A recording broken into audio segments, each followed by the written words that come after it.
How do you build a moat in Gen AI when most advancements are rapidly commercialized? Oftentimes, people underestimate the power of data. If we look at in the verticals, there are a lot of data within different companies or vertical applications. They are not available. They are not accessible. Personally, I believe in the power of data or data flywheel. If you think of in the past, for example, in customer support, such data, even for those existing customer support companies, they might have email, people filed a ticket, or they might have telephone data. The companies would say, hey, we have a lot of data, and we can train a large language model.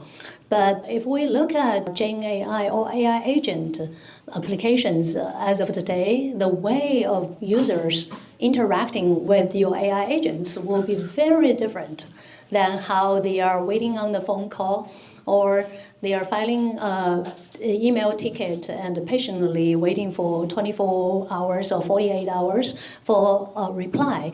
So I still believe in the power of data. It needs to be as close as to your users, how they are interacting with it. I can't agree more.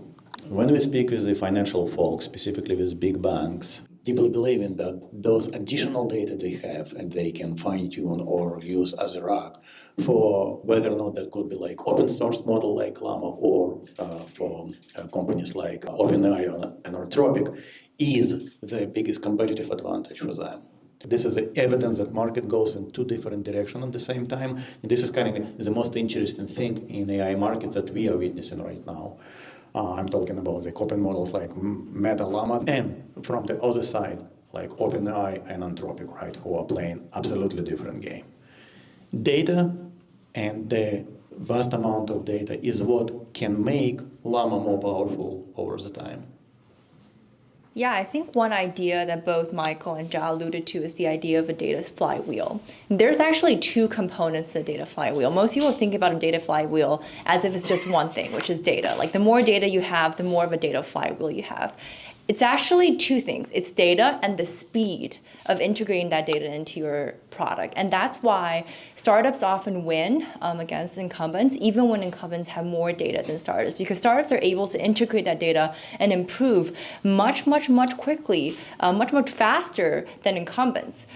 OpenAI didn't have that much data compared to Google when they started GPT-3 and then GPT 3.5. But OpenAI was able to come up with an LLM that's much better than whatever Google had 2 years ago. So that's why like the velocity of change and the velocity of improvement is absolutely crucial to the data flywheel effect. Now, another factor that I think people often overlook when they're talking about an AI moat is talent. And that is, one of the hardest things for startups to find nowadays, given that the salaries for big tech is, $300,000, $400,000. How do you compete against that? How do you attract talent to work at your startup, like offering them a tenth of, maybe sometimes, a third of the salary and then, a little bit of equity? How do you attract talent? That's a big problem for a lot of startup founders out there. And whether it's for big tech companies, model providers, or for startups, talent is the key to their long-term success, and you can already see this happening, the transfer of talent between OpenAI and Anthropic, and that's the key reason why OpenAI is very quickly losing its moat vis-a-vis Anthropic and all the other AI competitors out there. At the startup, so we have a little bit different opinion on that, especially for B2B. We're thinking about how to solve the problem our customer have. So even so, you have a powerful model like a GPT or anything that you can play with.